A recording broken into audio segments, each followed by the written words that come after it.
Okay, the main objective of this classical part is to discover analogs, analogies for the quantum and the relativistic thing. But there's plenty of physics here that has a direct connection to modern physics. And so I've moved up this last part of the lecture 11 to talk about today, and this is where we get, besides our what I call fingertip physics, where we talk about the size of things, and we've already talked about an incredible number of 50,000 coulombs in a fingertip. Now we'll talk a little bit more about the mass side of the things, the gravity side of the picture, big numbers, little numbers there. And by far the biggest or littlest, depending on how you go at it, is the phenomenon of short-field singularity, or in common terms, the black hole that can happen with enormous amounts of gravity crushing all of the modern physics virtually to nothing at all. So we'll spend a major part of the day's lecture just on getting used to some ideas of energy and the actual numbers for the frequencies that come from certain settings of energy. And we'll introduce the analog that I'm introducing is quite fanciful. It's the little neutron starlet, a fingertip-sized piece of nuclear matter that would orbit through the Earth's internal gravitational field, the oscillator potential of this sophomore physics Earth. That's an analog for a really important piece of bookkeeping in basic quantum mechanics, the fundamental quantum mechanics of two levels or two state systems, spin a half, for example, or the nuclear magnetic resonance that is so useful for medicine now. And the isotropic harmonic oscillator is part of that story. So we'll take apart some of the physics of that, and this will contain some nice graphical ways of visualizing that are quite unique to this course and to our work and research. Professor Hart, we have a Yeah. question. Yes. When you say a sophomore physics Earth, like, is it because we're like assuming that the Earth is like perfectly spherical? Uniform. Or, Yes. Right. Open any textbook, and that's just about any textbook, and that's what you'll see is a discussion of a uniform density of mass. And of course, the geologists soon discover that doesn't work. We'll see a little bit how it doesn't work to be uniform. We can tell that right away from some of the numbers we're going to get. So that's our beginning there, and the first have to get this thing to play. The key idea of that subject, and this is going on to a more advanced class. You take a junior mechanics, analytical mechanics, or the graduate course, which some of this comes out of. There are some things in there that are really subtle that I don't find in the textbooks, so we're going to get them here. I call it the 3 steps to hell. We'll see what that amounts to. Anyway, this is the thing I'm assigning today for next Thursday, is to go ahead and use a zigzag construction to build not just the outside field, which we'll only talk a little bit about today, but also the parabolic inside. Some of the geometry of that I'm going to ask you to do. And we have lots of full-page graph paper that you can pick up here, or you can get it offline and use it to make a graph that is presentable, a professional job, I would hope. Okay, anyway, this little chart here we talked about a little bit just at the end of the last lecture, is simply stating that the geometric approach to this has to sort of cloud over the complicated units that are involved here.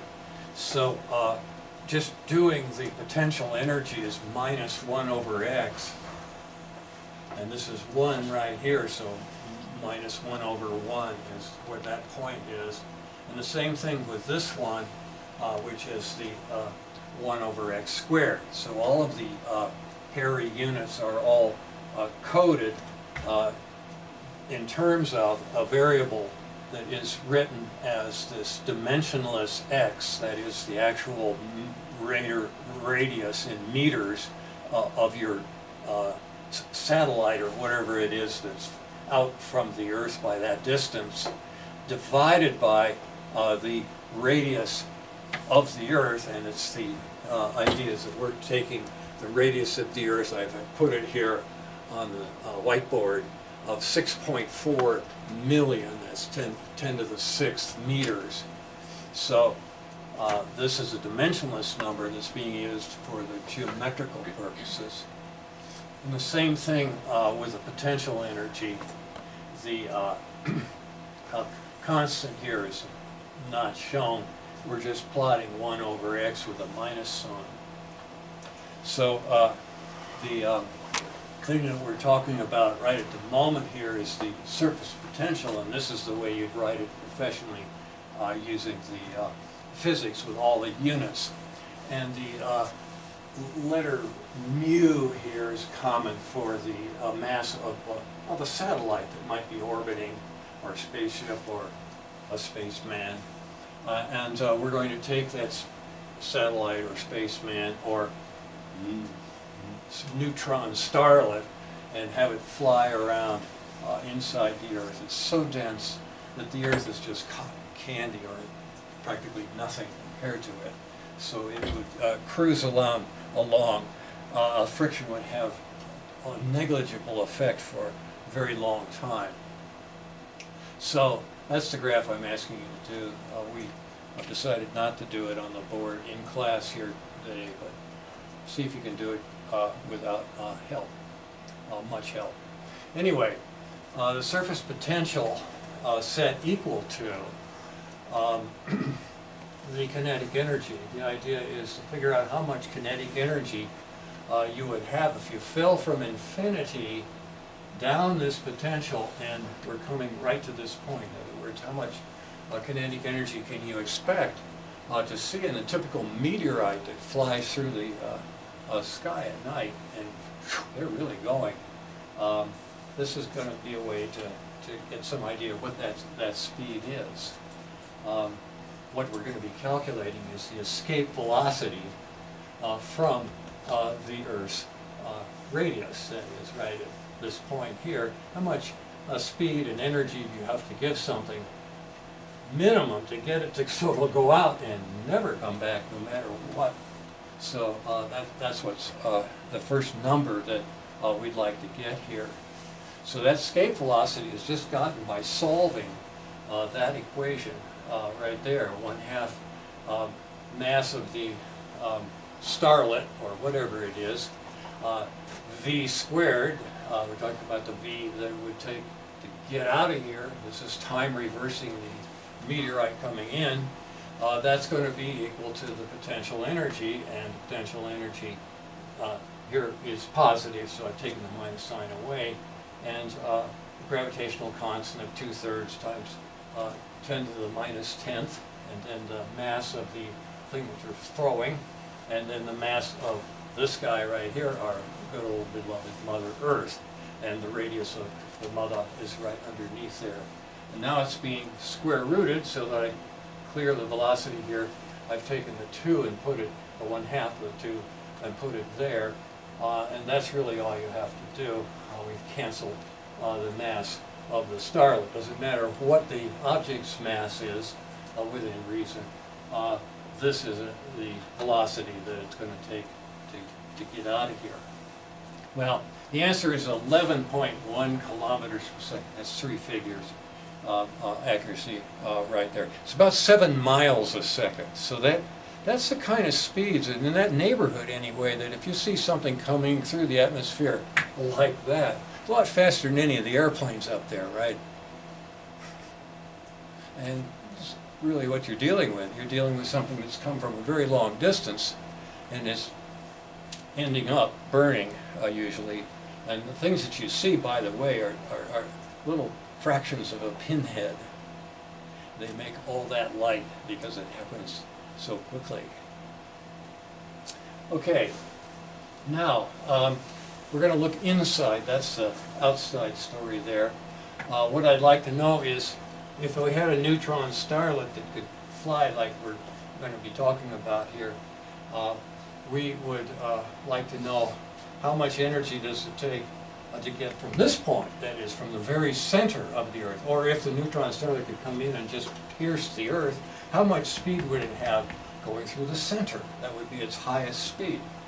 And that's the kind of a fanciful thing to ask for, but here's how you do it. Figure out what the potential is here. Well, as you can see, the potential here is a parabola that just matches in its slope and location with the slope and location of this completely different function, 1 over x, that is minus 1 over x, has exactly the same value and derivative, that is slope, as this parabola does here. So that's the thing that's described quite well, I think, in the textbook. The idea is that it's just 1/2 of the r squared over the Earth's radius squared minus, well, 3/2. This is 1/2 here, this is 2/2, there's 3/2 right there with a negative sign, you see. So it's a parabola. It's not touching an origin, but touching 3/2 units, our geometrical units, which are radius of Earth, down in this potential plot. So once again, we set this potential equal to a kinetic expression, 1/2 mv squared, and solve that, and that's the escape velocity from the center. This time it's about 14 kilometers per second, 13.7 to 3 figures. All right. Now, the other thing that is important for talking about things moving in the neighborhood of a planet, and this, of course, is the whole story for National Administration of Space Aviation. The NASA astronauts have to learn various ways to think about what happens when you're in orbit and you throw something this way, you throw something that way, or you're inside the space station. All kinds of wonderful things happen if you wait a long time. You know, put something here and put something there, and just wait, and it always goes somewhere. And there are reasons for that have to do with the fact that you're going around the Earth in roughly an hour or so. And we're going to figure out what that time is too. The frequency of this oscillator close to the surface is pretty important for what we're doing here. So what we're doing is we're just taking the force curve now, this green thing, the force function, shall we say, 1 over x squared is what it is here, but this is it with all the correct units put on it. And we're setting that value, the value of that, right at the surface. Surface gravity is what we're really talking about here. So this is the mass of the satellite or spaceman, spaceship, times Earth's surface gravity. Okay, so we're talking about, that's the acceleration, that's the mass, this is the force. And we're setting that equal to the centrifugal. Now, I realize that that's something that might be new to some of you, but mass times velocity squared over radius, or mass times radius times angular velocity squared are formulas that one would hope you'd have had in the UP. Unfortunately, it's usually at the end, and they're usually rushing through the rotational part, so very often you don't. You'll have to take my word for that for the moment. But again, it's something we're going to be solving for. We're going to be solving for the orbital velocity for something that's just a little bit above the surface. That is, here I'm taking it right on the surface. I'm imagining, in addition to being a sophomore physics Earth, it's an Earth that doesn't have any inhabitants or atmosphere. Okay, so that's a little bit of a non-idealization. We kind of rule ourselves out of the picture by doing that. Anyway, that orbit, the lowest orbit you could possibly have if the Earth had no atmosphere, is what we're talking about here, and the period of that's what we have to calculate. So setting this equal here, and you'll see that the orbit kinetic energy comes immediately from this. I just put the R over here to get rid of the square, and while I'm at it, I can put a 1/2 here to make it a kinetic energy. So what we're talking about is kinetic energy of the Earth skimming orbit is just this g mu m over 2 times the radius exponent gone, just first power of the radius in a denominator. And that's an energy I'm indicating here by a arrow. And that's the kind of thing that you draw in quantum mechanics. If you've got energy levels, you see, you indicate a possible transition usually by an arrow. Actually, you usually make it a little squiggly because you're using radiation to make a jump. Okay, that's not what's going on here. So I just do a nice solid arrow here. But the thing that's interesting, you see, is because of this geometry, this arrow is the same length as this arrow, and also this one right here from the bottom to just standing on the surface of this planet, having moved from the center of the Earth, is that same amount of energy right there. In this case, it's the kinetic energy associated with being an orbit. And that orbit at about that radius right there. In fact, exactly that radius there. Okay?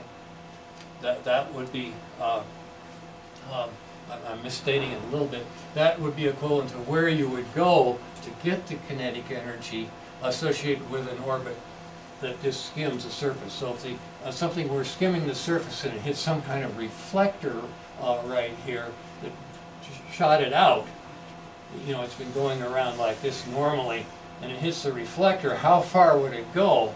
It would go to that point and then fall back, and presumably the reflector could get it going again into orbit.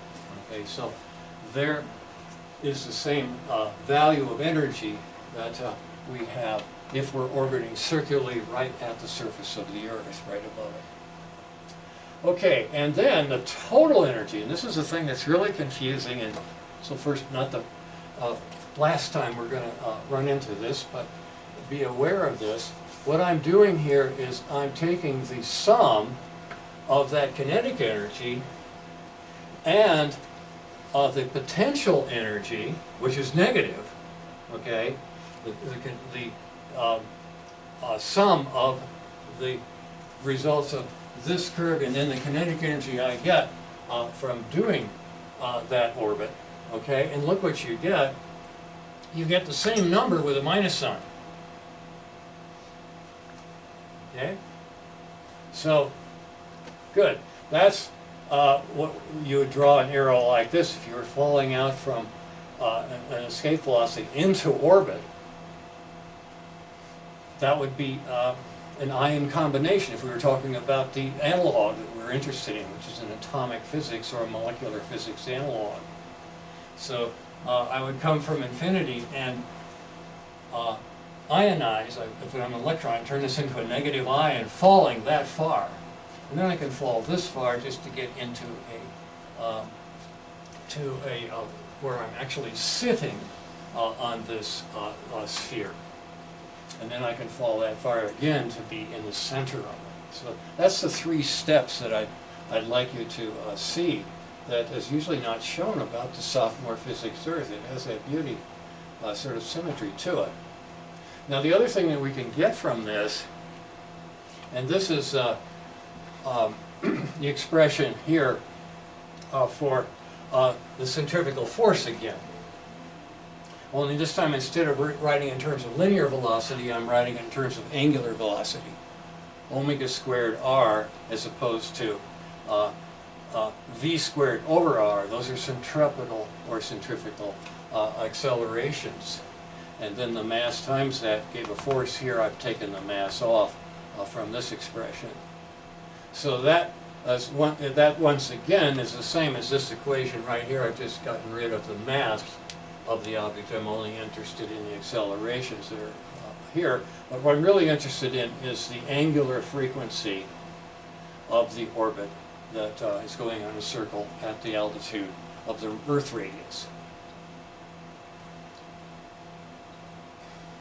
So orbit frequency is 1 over 2 pi times that. And that's the thing I warned you about. We always have to, if we're going to get real frequency, number of revolutions per second, as opposed to number of radians per second, we need to take that 2 pi away. So there is an expression, and it's a very simple one. Very simple in the terms of that it's a g over a length. And if you remember the expression for the frequency of a pendulum of length L, right? Square root of L under G is the frequency. The period is the inverse of that. I flip the 2 pi to the numerator, flip the G in the denominator. L over G is the period of this system, and if that were L and it was a pendulum, this would be the L right here. This would be the gravitational acceleration that is written in terms of those numbers, minus 9.8 meters per second per second. It's nice to have that because it's the 9.8, I can easily remember that, no exponents, and I don't have to fiddle around with these guys. That if you can have an expression like that, that's good. Okay, well, here is the period that we're talking about, right here. 5,062 seconds, 84 and change minutes, okay? So the space station or the shuttle, the orbits that you usually find them in are 90-minute orbitals. They're actually, you know, about that high. You got to realize that the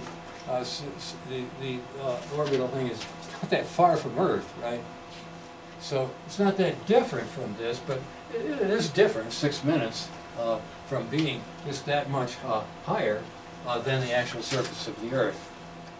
So it's a good idea to, you know, sort of get a feeling for these numbers affect our planet, and then the formulas, of course, are going to be all analogized into atomic and molecular stuff later on in this course. Now, the thing to notice about this calculation that we've just done here is if we figured out what's the period or the frequency of something orbiting just at the boundary, it's also going to be the frequency of something just below the boundary or a lot below the boundary. So if I had an orbit inside the Earth, now I'm talking neutron starlet, okay, and forgetting it doesn't care about the tiny friction. The Earth is just nothing compared to something that dense. We'll see how that dense it is in a minute here. Or some other orbit, and it'll be ellipses. Mostly it'll be elliptical orbits inside there with that starlet. So we've just got the correct frequency for all inside, and this is an isotropic harmonic oscillator, that's IHO. All of the orbits in such a two-dimensional, actually three-dimensional isotropic harmonic oscillator. That is a really important quantum mechanical problem, and solutions that go with it are beautiful. So that's what we're really after. The analogs of this space odyssey here are ones that are going to occur at very small distance. In any case, this right here is a Hooke constant times the mass. This is that mass of the object that's actually rotating. And so we've just figured out everything, essentially, of the dynamics that's going to go on inside. The harmonic oscillator is so much simpler oscillator than the Coulomb oscillators, the things that happen that NASA has to worry about, and anybody that does atomic physics of scattering have to worry about. It's more complicated, and we're going to show some of that eventually here. But anyway, that is a key thing. To use Robert Hooke's spring constant as an analogy is quite all right here.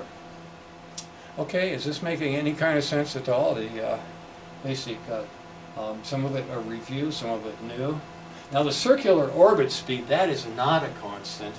As we get smaller here, we can make that as small as we want. If we have an oscillator down here in the center of the Earth, it can be, you know, very slow. In fact, it takes 90 minutes to, 84 minutes to go from here to there, you see. We're looking at the period and the frequency of the whole Earth, a gravity wave associated with the whole Earth. If the Earth gets clobbered by a really big meteorite in Australia, that gravity wave is pretty much what we're going to feel 42 minutes later. And the Earth will then proceed to oscillate with this period.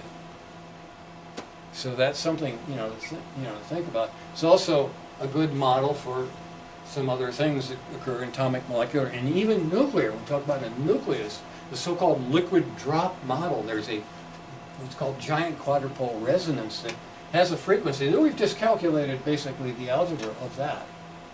So, from the very large to the very small, physics has to learn to do that. Okay, so this speed that we're talking about at the surface is 7.9 kilometers per second, okay? Comparing that with the other speeds that we've gotten here, 11.1 and 13.7, you get some feeling for what it means in terms of velocity to go from this level to that level and finally to escape velocity, which occurs at the very top here. Okay, let's see if there's anything else I need to say. Yes, this is just like kind of paraphrasing in the isotropic harmonic oscillator, circular orbit velocity, okay, proportional to the radius that you do. If you want to take a radius that's that big, fine. You're going to have that same frequency with the orbit that's going. If you want to take a bigger orbit, you're going to say twice as big. You're going to have twice the velocity, but same frequency.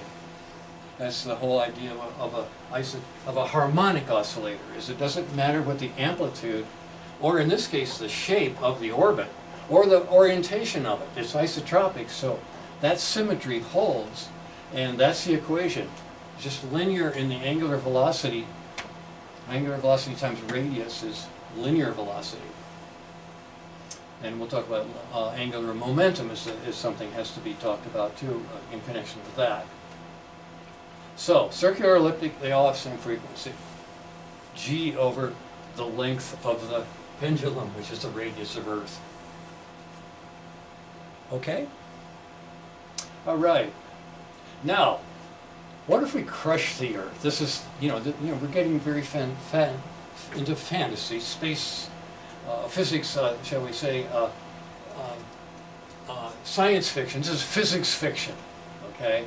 We're going to imagine something, I don't know what, crushes the Earth, say half the size or something like that. We're going to go much more than half. We're going to go all the way to Schwarzschild limit. See what we get, okay? But if we just do 2, that is, crush it in half, okay? If you crush it in half, take that 6.4 million and crush it down to 3.2 million meters, okay? This is half as big as what it was, all right? Now, we go through all of our formulas and see how do they change? Well, the radius got smaller by 2.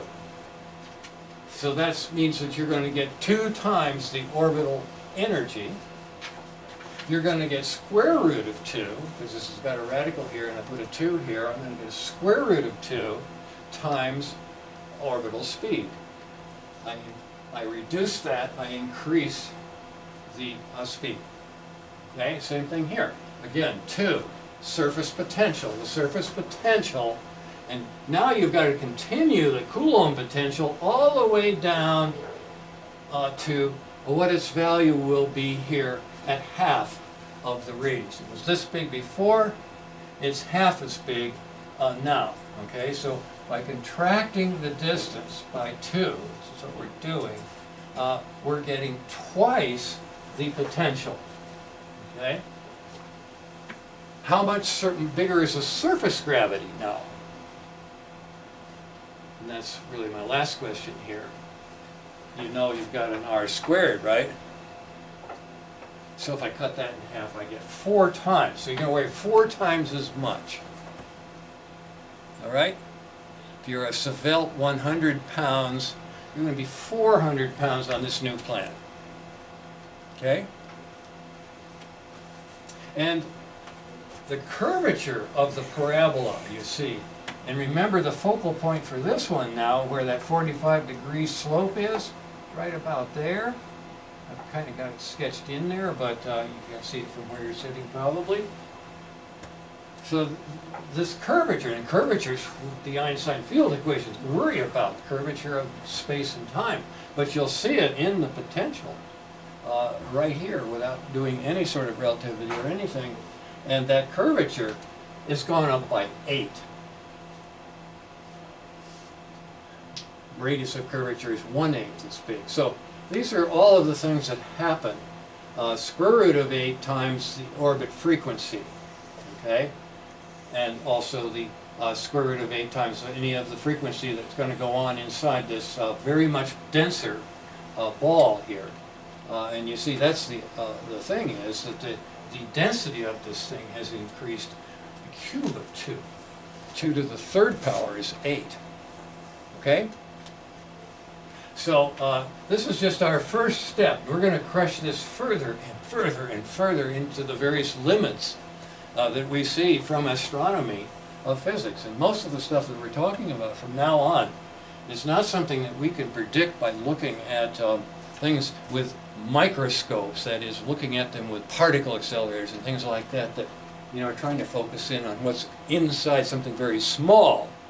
You see, we have to take it from the astrophysicists so far. We cannot predict from anything we learn inside so far what the magic happens as we get huge amounts of stellar mass that can do the damage to atomic and molecular and nuclear phenomena that is just mind-boggling. So that's what I really want to say a few words about that, because it's really something that sort of stimulates you to learn more about physics, because there are little glimpses of possibilities of understanding this better. And beginning with fingertip physics, which is what we're continuing right now. Okay, so let's do so. Let's go back to the Earth, now uncrushed. This is where we haven't done anything like that. We're just taking the mass that we've been given, 6 times 24, 10 to the 24th kilograms. It's a lot of killies. And we're asking for what the density of our Earth is based on just knowing its mass and its radius, which means knowing its volume, 4/3 pi r cubed, okay? We're talking about here 6.4 cubed, that's 262, and then you've got the pi in there that you are dividing by 3. I'm just going to call that pi 3. That's actually the biblical value in 2 places in the Christian Bible. It's 3.0, 30 cubits around and 10 cubits across. I can just cancel that right out of there. You're 4 times 262, which is that, and that's 1,000. Okay, I'm just going to take that as 1,000 right there. Now,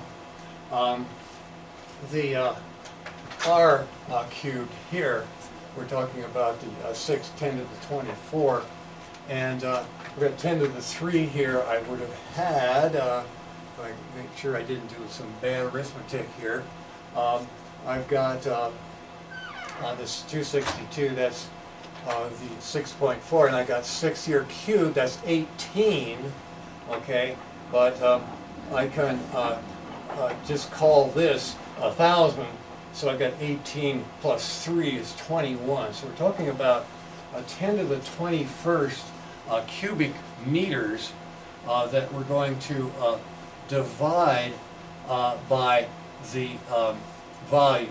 Okay, so I'm sorry, by the total mass being 10 to the 24th. Okay, 6 times 10 to the 24th. Okay, so using that right here, the density is the mass divided by the thing we just sort of fudged here to 1 or 2 figures, more likely 1 figure accuracy is best you can count this page to be. Here I pick up minus 21 from that, and then I have 10 to the 24th associated with the total mass of the Earth. Okay, so we get right here about 6,000 kilograms per cubic meter. So imagine you call up the Fayetteville or some topsoil seller. They bring a dump truck with a cubic meter of topsoil. Okay, a meter's about this big, and it's going to be that high and that wide. You think, how much weight is that? And it would probably not be quite a ton of weight, right?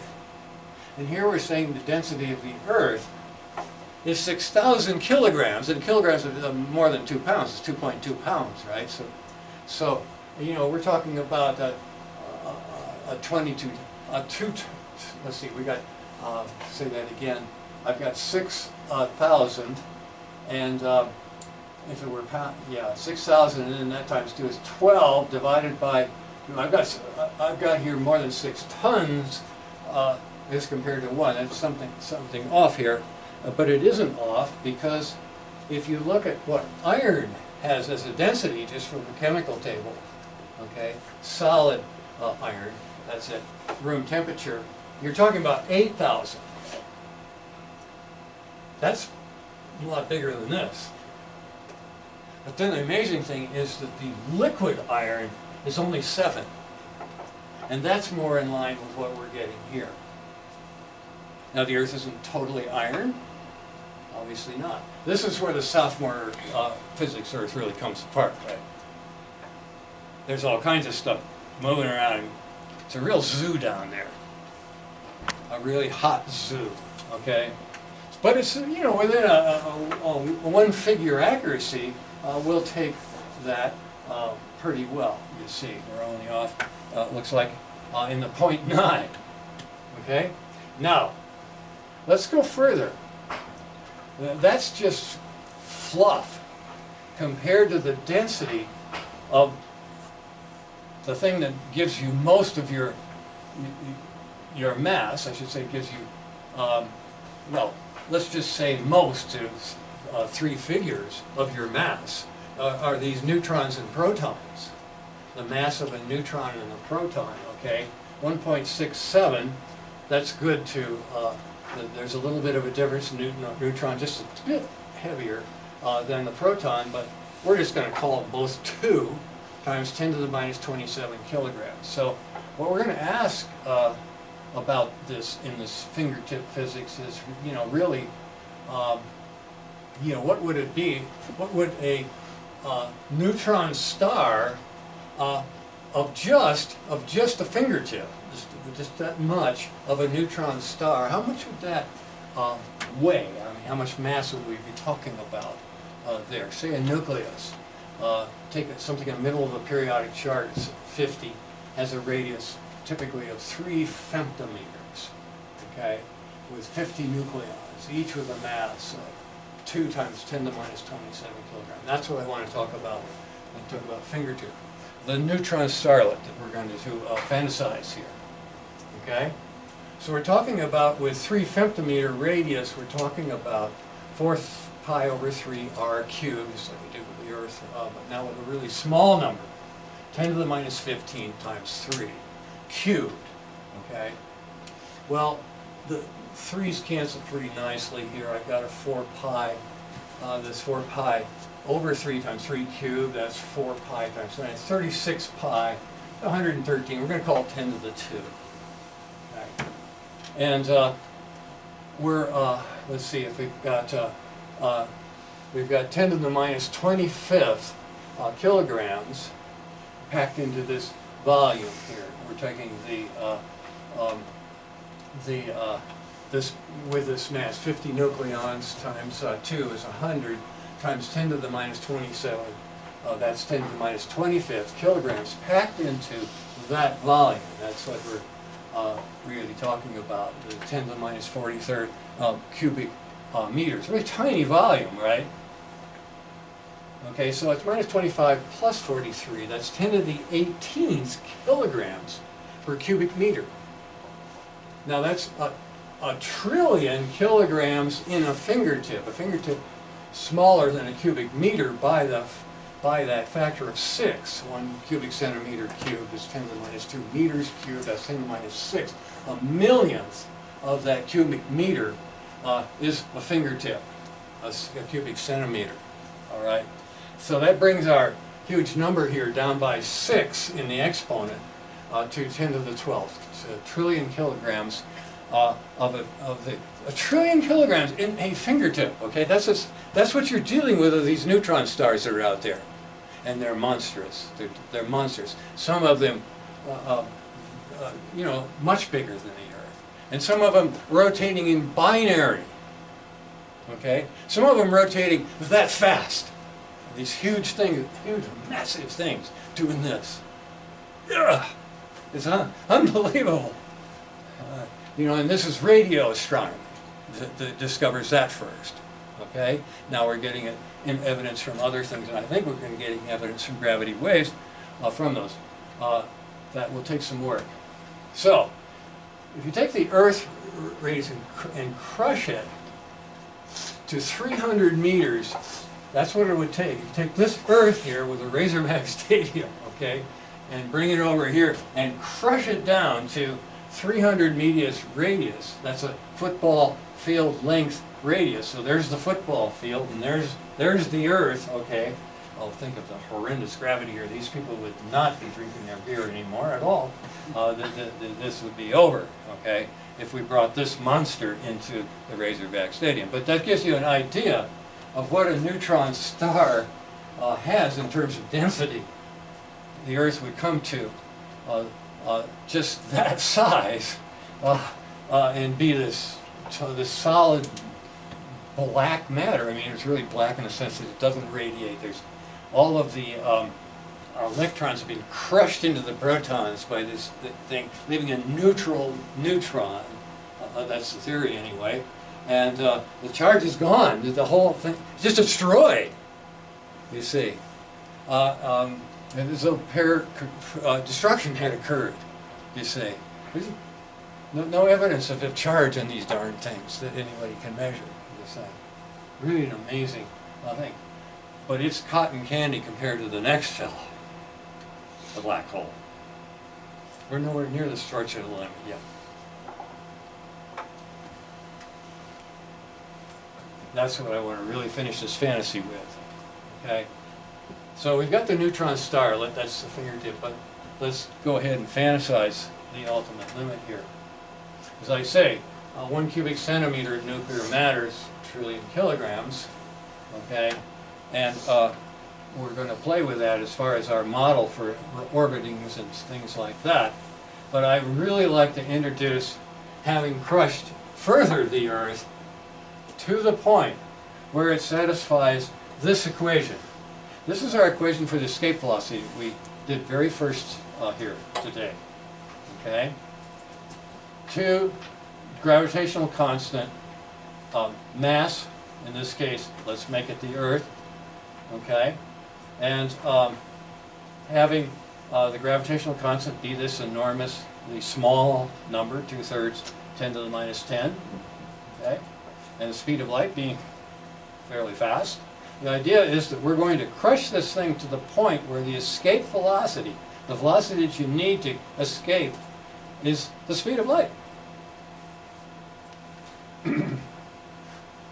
So we put that in to this equation. C equals 2gm over the radius of the black hole. And that's what I'm indicating here is the Earth crushed to the black hole.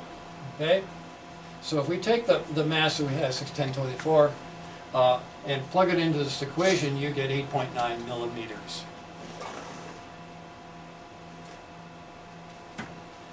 Now, on the screen, that's fingertip size right there. It's been blown up so you can see it in the back row. But you're saying, now I'm going to take this neutron star that's as big as Razorback Stadium times 2, and I'm going to crush it that big. That's the Schwarzschild singularity. You now have a black hole out of that mass. See how weird these numbers are? Just writing down 10 to the minus 40 or something like that doesn't mean anything. But when you start putting it together and saying what would it really be if, you get some feeling about the enormity, both in terms of being big and being small, that we face as we study inside and out the physics. Okay, fun and games. All right, now we'll get back to just the mundane things, such as a neutron starlet orbiting inside the Earth, but also when you talk about a ball of plasma, something orbiting in there maybe. It's a uniform collection of charge, so it's going to be a harmonic oscillator potential for something of the opposite charge. Whatever. Anything that has this behavior, this wonderful isotropic harmonic oscillator, really the highest kind of symmetry that you can expect in ordinary sort of atomic molecular physics. And it's more than just a one-dimensional oscillator. You see, it has 3 dimensions, or 2 dimensions. It really has 2 dimensions, because if it's isotropic, once I start an orbit, that orbit has a plane, and it's going to stay in the plane. There's nothing there to pull it one way or the other. So it's really a 2D HO that we'll be considering no matter what direction, once we pick the direction, you consider. Okay? So these orbits here could be in the plane, or they're out of the plane, or just tipped at some arbitrary angle. They are in a 2-dimensional plane themselves. So I can use this fat notation for position and force, being careful here to say that there's some units hiding here, because that's meters, and then this is newtons that we're talking about here. But the basic idea is that we have here a linear force, so in some geometrical units I can just write there's the force vector, and it's just the radius vector with a minus sign. So I just put a point anywhere in this thing, that's the force that's pulling it in that direction. You just point to the center, and that's the force vector that's working on that thing, regardless of how fast it's going. You see, that's the geometry that we're going to play with, but we're also going to make sure that we keep track of our total energy, the sum of the kinetic and the potential, which was the 3rd lecture here in this class.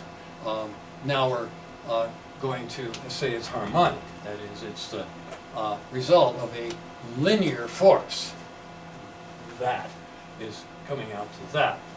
Now, the question of which constant, that's going to depend on the density, basically, of this planet, our planet, in the case of the Earth with its little starlet. So that is what we need to analyze. Now, the equations for the x motion, or x and y, or x, y, and z, you see, are given basically here. They apply as well to just the y dimension or the z dimension as the x dimension. Okay, that's what isotropic means. It's the same. Iso is the same, like same symmetry. Symmetry is what's required in order to have something that you can really easily do the mathematics for. So what we're going to do here is we're going to take that mv squared over 2 and write it so that I get a sum of squares. Now the objective here is just the same as the objective of turning the Lagrangian. Remember, that was two velocity squareds, okay? With one had one kind of mass and the other had the other kind of mass, right? And we turned it into a quantity squared and another quantity squared, and then we just called those things our new variables. That's what we're doing here. Well, that trick, it's really a worthwhile trick to learn, and works for higher dimensions as well. So this is another example of the old scale a circle trick. All right, I turn this thing into that just by moving it around up in the numerator and denominator, putting square roots in to make it part of a square. So far, so good. And that means I'm going to call this cosine theta, I'm going to call this sine theta, because it adds up to 1. I divided through here by the energy to make that in the first trick. All right?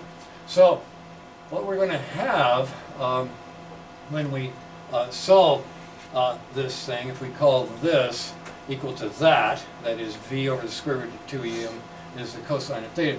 That's our first equation. Velocity v is the square root of 2e over m times the cosine of this mysterious angle that's going to determine something that we're going to see very shortly here. Same thing with this guy right here. That's going to be the sine, and setting that thing equal to the sine gives me this equation right here. Okay? One of them is 2e over m, the other one's 2e over the spring constant.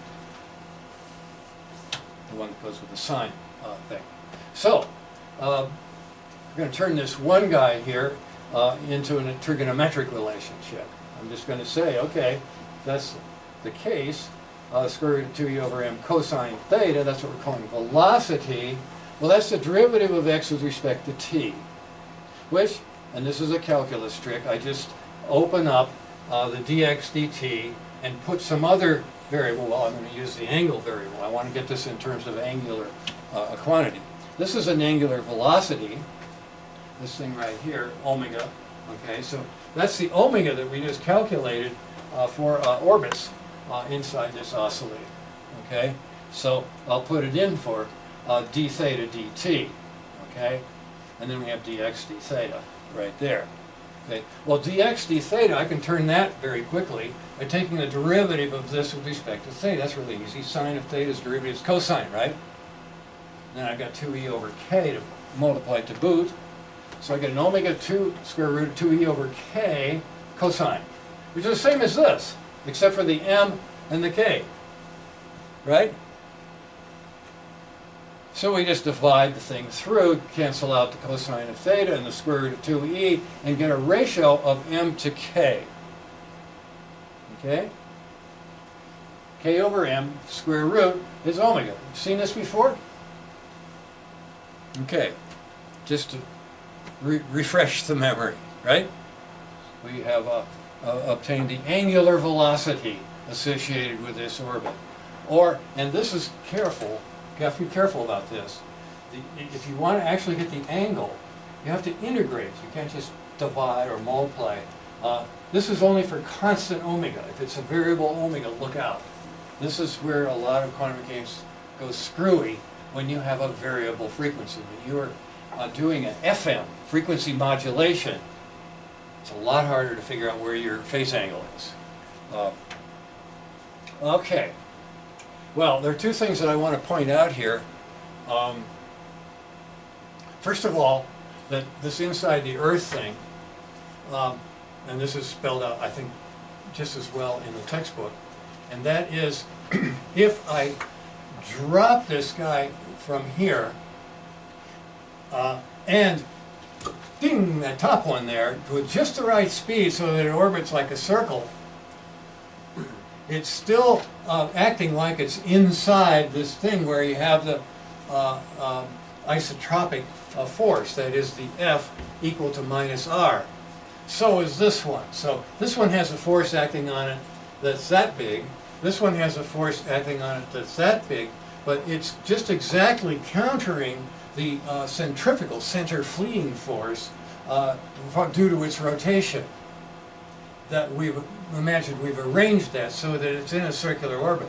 Then the two of them will track each other, you see, over to this point, and finally meet again exactly at 42 minutes, whatever that number was, right? And then they'll continue back at 84 and change, will come together again, assuming they don't have a fight when they pass each other, okay? Now that's the thing that's really cool about this inside the Earth, and one of the problems I've given you today is to talk about, you know, how fast do you move on a tunnel that's not through the center. Okay? Well, same argument. I say, okay, this one right here has this much force on it, but we're assuming the tunnel is frictionless, so I can just forget about this force right here. All that's doing is, if there were a friction coefficient, I'd multiply it by that thing, and the thing would slow down by that amount, or be accelerated by, deaccelerated by that amount. Okay, we're saying that's not happening. So both of these masses act as though they're being influenced by this same force that the one going through the center is.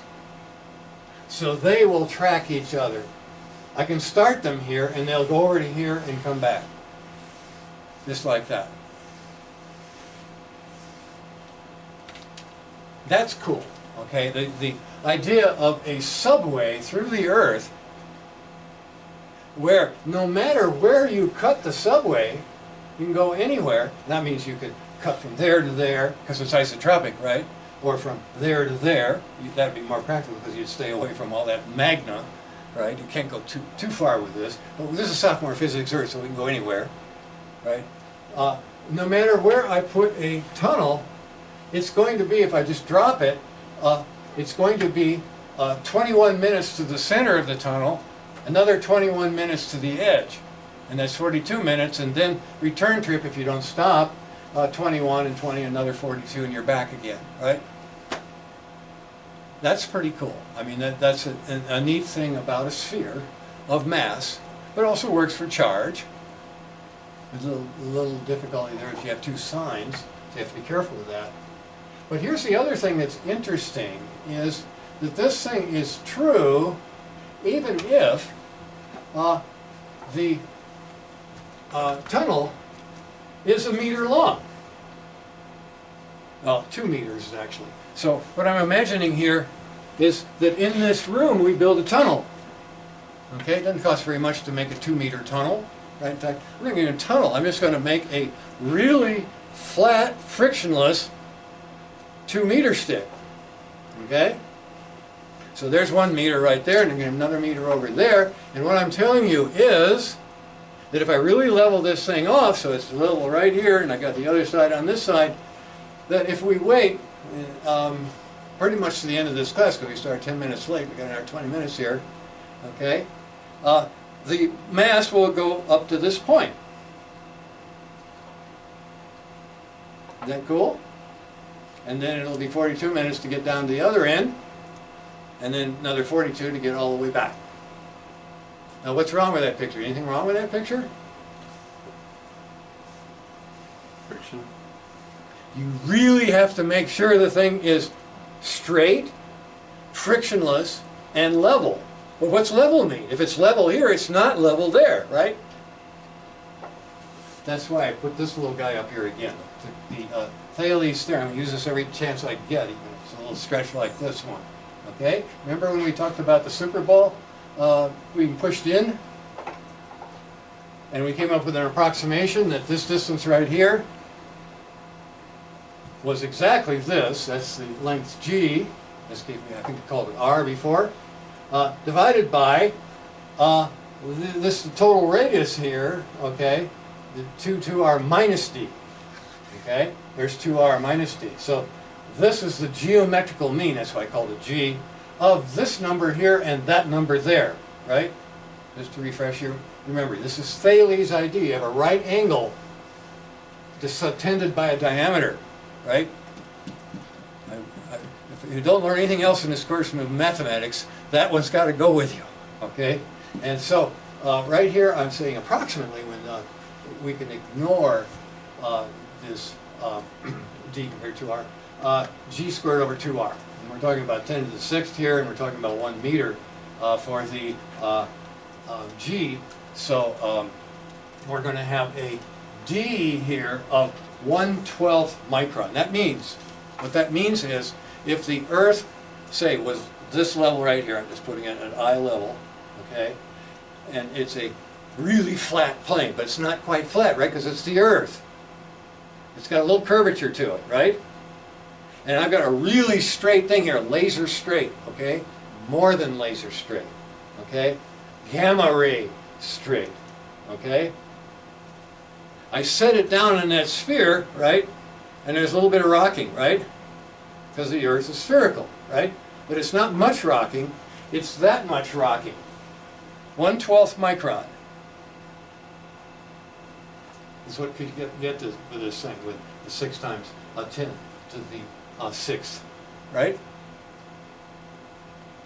1/12 micron. Remember, a half micron is a wavelength of green light. This is in the UV, if you're talking wavelength. Okay, so it's not something you'd notice right away. I mean, you push on, you wouldn't hear a clank clank, right? But it'd be there. You see, so what you'd have to say is, okay, I'm going to put this thing so I have a 12th micron on both sides, then our experiment would work. It would not move from this point, but when you took it to this point, it'd be like a harmonic oscillator. And at fast motion, it would go like this. At the frequency of the Earth, that magic frequency. 84-minute period. Stretching your mind a little bit, this is what we like to do if we have fun with physics, okay? All right. Now the question is, could you really make something like that? It's really tough with all of the little molecular force and all that kind of stuff. For something that moves, it takes 21 minutes to go to there, right? But I think it would work. If we've got stuff now, I could probably do that. What a weird clock to have, right? You set the thing in your room, then it tick, 42 minutes, tick, tick, right? Just because of the Earth, right? It should work anywhere. Oh, that's cool. Maybe we make money, huh? Not much. Okay, now most neutron starlets are not going to be doing such a tiny little orbit like that. But as you think about this, as you do that problem, I'm asking you about some tunnels that are there. Now, how do you track these elliptical orbits? This is the part that is really fun, because we've got lots of web apps to help you understand these things. Just real quickly, I'll show you one. This was probably not the one I would have to right this minute. I think what I want to do is make use of my last 10 minutes here and do a little bit of calculus that has to do with these things. Calculus and geometry. I want to show you once again how you construct an ellipse. We've done this already, but now it's going to have astronomical and quantum mechanical meaning. What I want you to do is remember what we did to calculate an ellipse that had a major radius of A and a minor radius of B. In case, see, some people call this the semi-major axis, and this is a semi-minor. You don't have to say semi, just say radius. Okay? There's two radii perpendicular to each other. This one about twice as big as that one. Okay, whatever.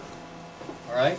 And then what you do is you draw a radial line. I'm just spelling out the states here. You draw a radial line through this thing after you've drawn circles that have the little radius and the big radius. Okay? So you draw a line to there, and then you're on graph paper, so you see where a graph line coming down vertically hits one coming horizontally from the B circle. So coming down from the A circle, I have a line, and I have going away from the B circle, I have another line. Where they intersect is a point on that ellipse. But more than that, it is a point on that ellipse where the thing will be if it started orbiting here, and this is omega t angle here. So the name given to this red radius of the point that we got by looking at this thing, sort of the heel of a very stylish New York Times woman's shoe, you know, high heels, and a just solid triangle with this you know, whatever, word something dumb like that. Well, yeah, somebody in New York, apparently. But anyway, here is the heel, you see, of that shoe, and the shoe's instep is going at a constant rate, omega t. This is, I would call this Kepler's mean anomaly, to name it after the Kepler's discovery about Coulomb orbits. He didn't work with oscillator orbits, so this is, you know, a little bit of a stretching his name, but fine. And the idea is that this is a constant rate. This is not a constant rate. It's going to get fast right in here, okay? And it's going to be slow off the nose there, okay? So that's the idea of this construction, and it's just giving you the equation of the ellipse, x equal a cosine of the time, the clock. So this is the clock, ticks, you see, and then this is what follows it to make the trajectory. Okay. Now, before we look at the animation, I want you to think about the calculus of this. Okay? So we're talking about x and y are respectively a cosine omega t. That's that distance right there. And then this distance right there is b sine of omega t. If it's a circle, a is equal to b, and this is just the equation, a parametric of a circle. But we do the ellipse. It's really that simple. Okay? So the time frame angle, or the mean anomaly, the green thing, is the driver, and then this is the result. You get x and y position. Well, what's the derivative? Velocity vector. Okay, take the time derivative of a cosine. That's a minus a sine, but it's also getting you the factor omega out in the front here.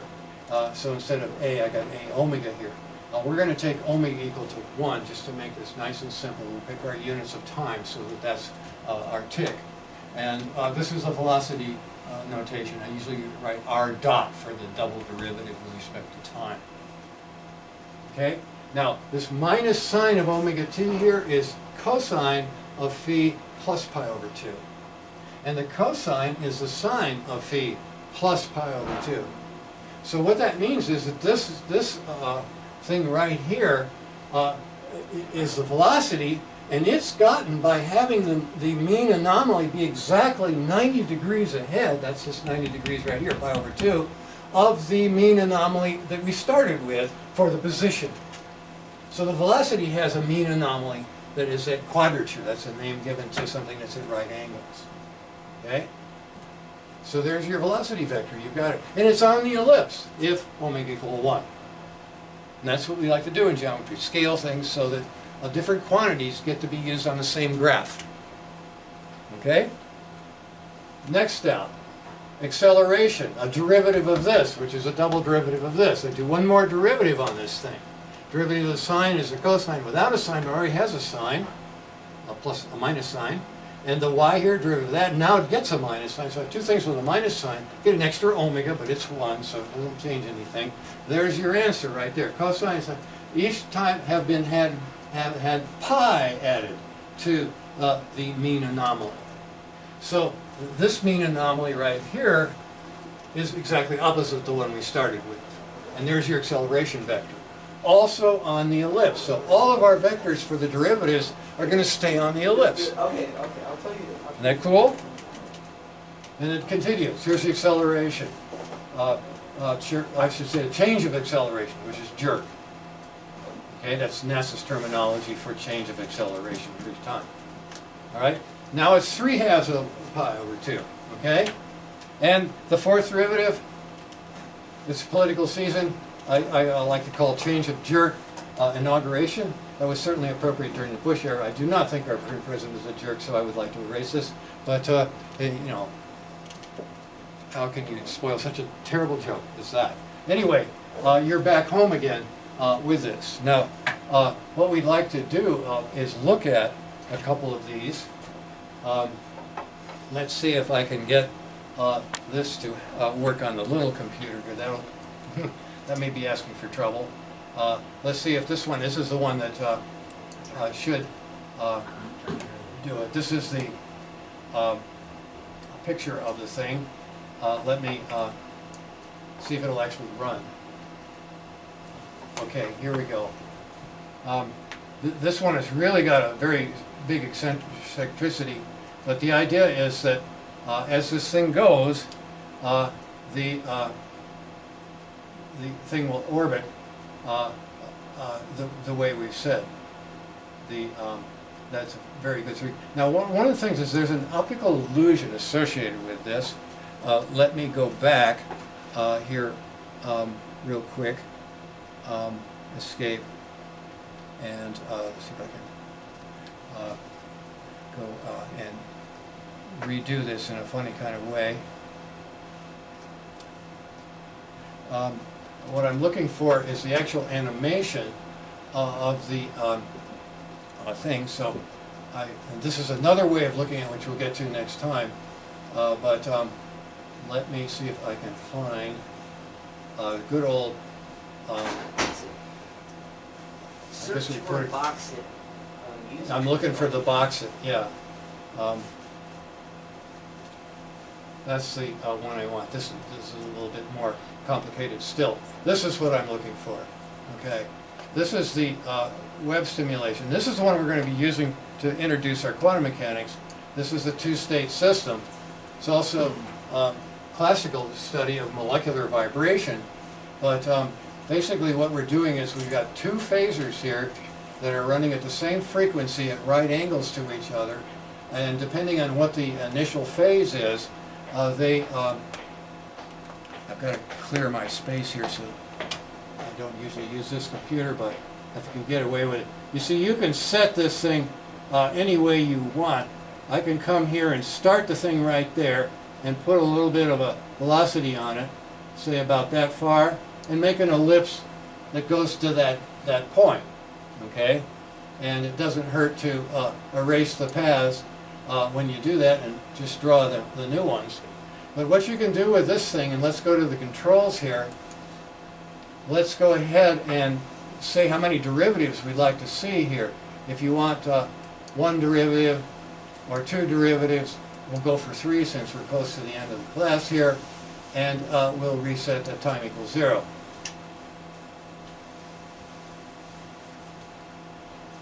Now, your eye does a funny thing. Remember the perspective thing I was talking about?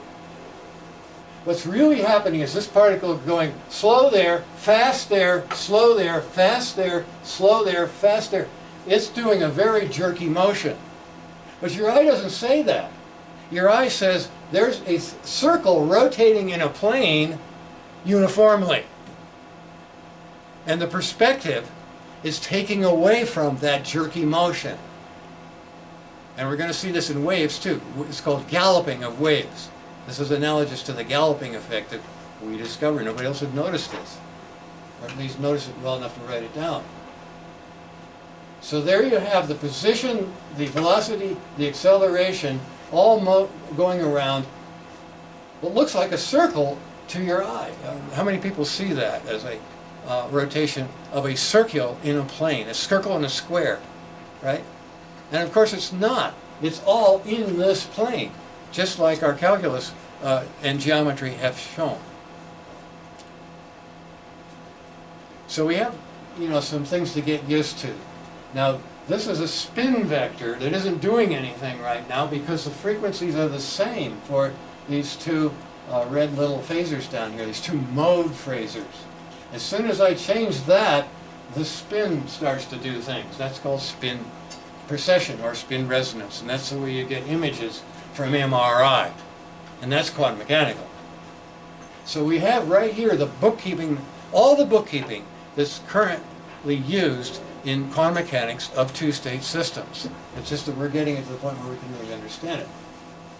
This is a real and imaginary part of the mode phasors. It's a real and imaginary part of the actual particle motion, if there were such a thing as a two-dimensional oscillator consisting of two particles instead of just one. Okay? So you're getting introduced to some of the tools we use to make sense out of this crazy universe and make it less crazy.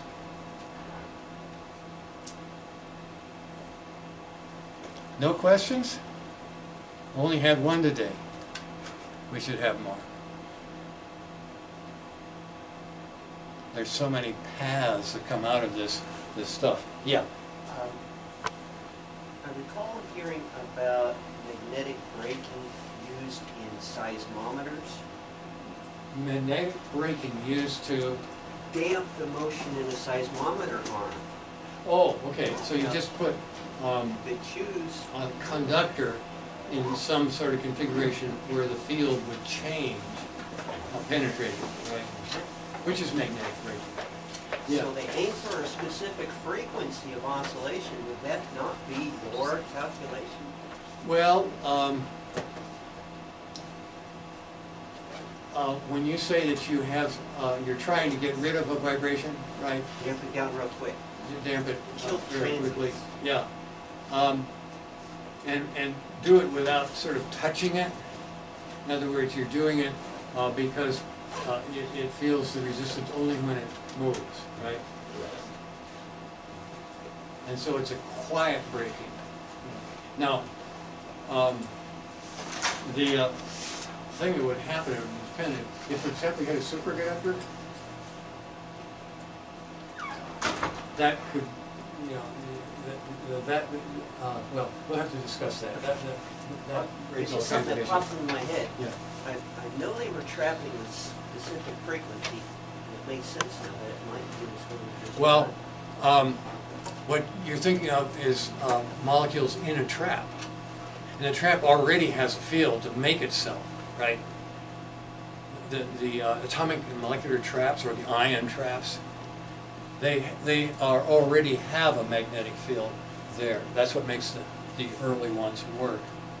And that, of course, is something that a molecular physicist says, oh my gosh, as soon as you turn a magnetic field on, everything goes crazy. Everything splits, all the levels split, right? The Zeeman splitting is first order, and that's a real problem. But yeah, you'll have to discuss. Offline. There's something. I think there's some meat there. There's a lot to that. The so-called quantum Hall effect has all kinds of crazy stuff there. And Hall effect is just a piece of aluminum that is in a magnetic field, and then you run a current through it, and it collects charge on one side. That's just a plain Hall effect. The quantum Hall effect is when you count the quanta of everything that's going on. And of course it's crazy because all the electrons are doing orbits around the edge. And then you give it a little bit more. Now there's more orbits around the edge. You've gone up some quanta on the wave function on the edge. Okay. Well, have a good weekend and dream of the black hole Earth. Maybe that's too much. Neutron starlets. Worth dreaming about.